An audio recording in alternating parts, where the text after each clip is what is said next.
Okay, Nara, if you could walk us through some of the pieces that you have in your exhibit, Absolutely. that would be great. We'll start over here. This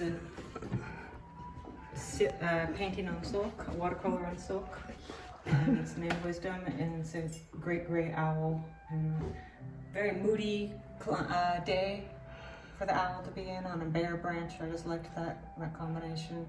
And the frames, all the woods are selected to go with that moody atmospheric day that the owl's in. You know, that's something about the wood that you use very attractive. Do you do your own framing? My partner Jeff does all my framing. Oh, yeah, and okay, he's great. a woodworker and a goldsmith, so everything is handmade. These are like handmade silver bolts with handmade spacers, and everything's more like a piece of jewelry, you know? Yeah. So this one is one of my favorites. Is just to give you the feeling. I used to live in Fiji, and this was to give you the feeling of what it was like to come out of the jungle on a bright sunny end of the day, and it's all dark inside the jungle, and you come out and see this glorious sunset. And at the beach, this is the beach right outside the village where we lived. Wonderful. And it's framed in cocobolo and Macassar ebony. And we went for a real dark matte with that one. This one's called Wailua Dream, and it's a painting based on a dream I had of flying through what felt like Kauai, where I also lived. And I was flying through this amazing riverscape with cliffs above me. And I woke up from the dream in the middle of the night and sketched out the painting and started the painting next day. So it was a very magical piece for me. Right. And Jeff framed it just beautifully with the quilted maple and bacote and chrysoprase. This is just like wonderful, draw you in with the same color as the painting. Great. Testament of the Wind. I just love the sandstone cliffs of Sonoma County and Mendocino County, and I love the topony, the shapes that the stones are formed into by the wind and the weather. I just find it endlessly fascinating to see the shapes and the light and darkness and the play of it all. And also just the contemplation of time and what happens through that. So this is on silk, and it was a very detailed painting, just to give you every crag and nook of that space. And over here we have a painting entitled Everywhere All at Once. And this was painted when I was living up in Fort Bragg, and just spending so much time watching the play of the water as it came in and out, and particularly noticing how the water in Mendocino and Fort Bragg has a certain way of flowing down the rocks like little rivers. Just the shapes of the rocks there create an amazingly cool flow. So that's what I was really studying in this. And then the explosion of the wave is also a big challenge and really fun to do, to have the sense of motion and misty water just exploding into the air. And so this is right around the point from Mendocino. Great. Over here we have Timber Cove 2. Spent a lot of time looking at the rocks in Timber Cove area, same kind of thing, the structures and shapes. And this is also on silk, which I find really lends itself to portrayal of water and the rocks.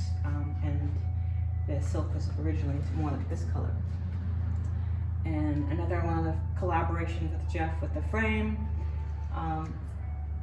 just felt like it was a beautiful header and footer for this piece, bringing in the textural quality and the colors of the rocks.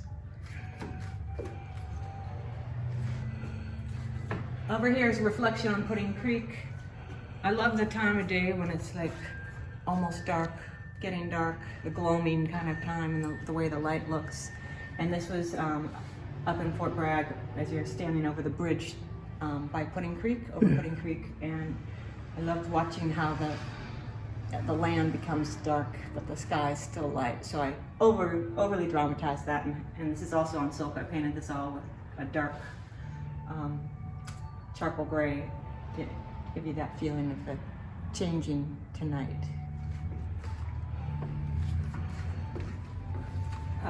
We got aspens here, one of my favorite pairings of our work together. This is inspired by driving through the Rocky Mountains and just enjoying the beauty of the trees out there with the snow and the kind of solitary, quiet nature of it.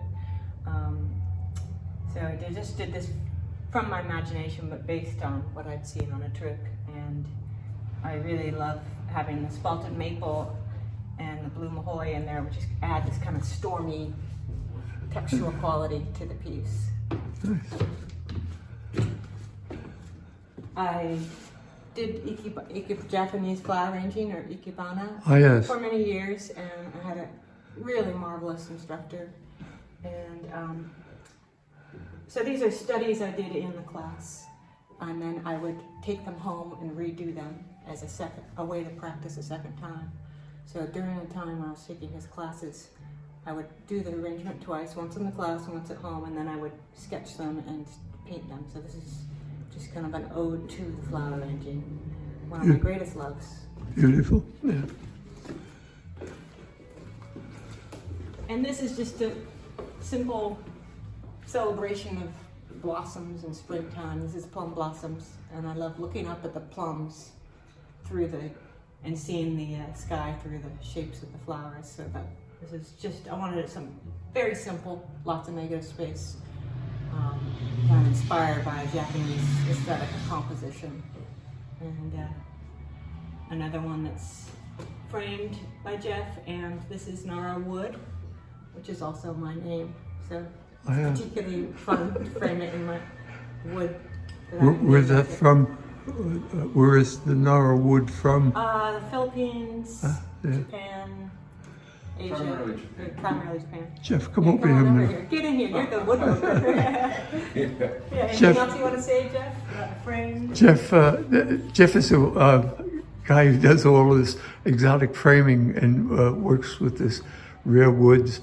Can you tell us a little bit about, you do all of that in your own shop, the framing? And actually, I didn't even have a wood shop when I did these.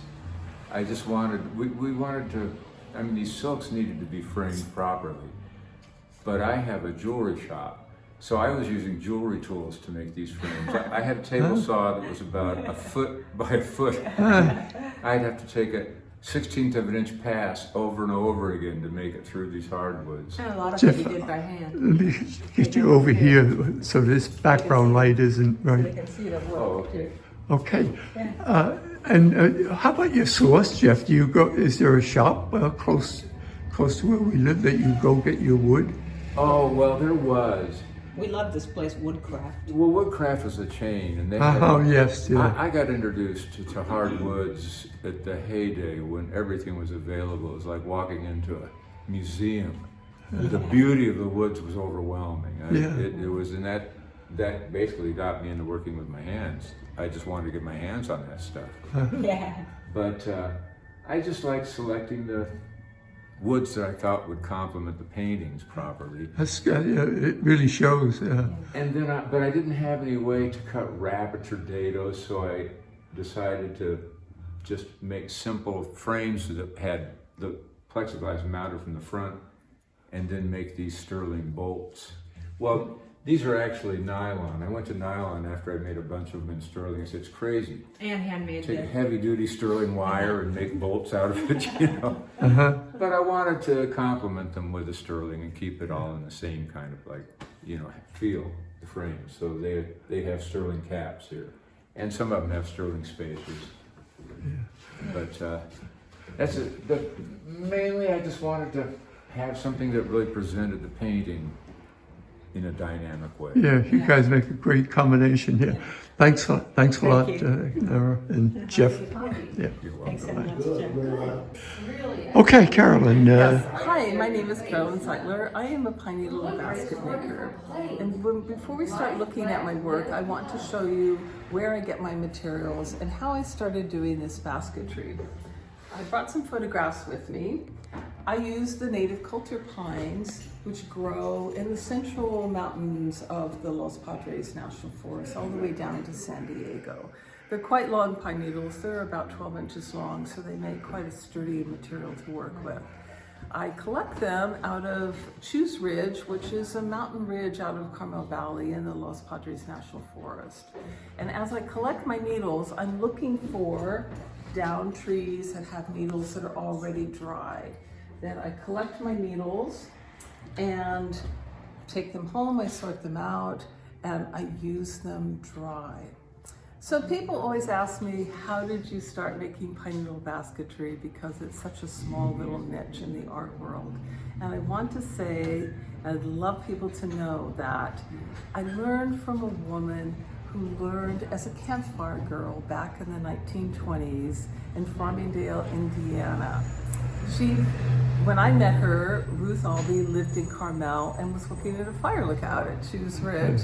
And Combe Peak Lookout in the Los Padres of the Monterey District.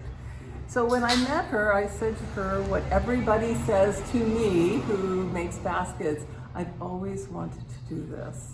And Ruth was so kind and generous to say, come on down to my place in Big Sur and I'll teach you how to do this, which I did and made several baskets. And then she said, at the age of 73, my boyfriend Jules and I would like to go hiking in the Himalayas. Would you like to work at my fire lookout?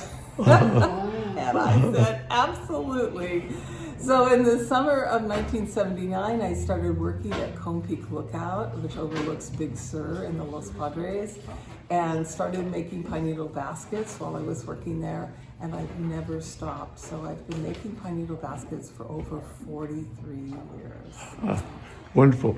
Maybe we could walk through and look at some individual pieces then, Okay, Carolyn. let's start with this one here, because this is a more traditional pine needle basket design. So it's round. The technique of working with this material and the stitches is a spiral. It's a quilling and spiral movement. So you end up just automatically making circles.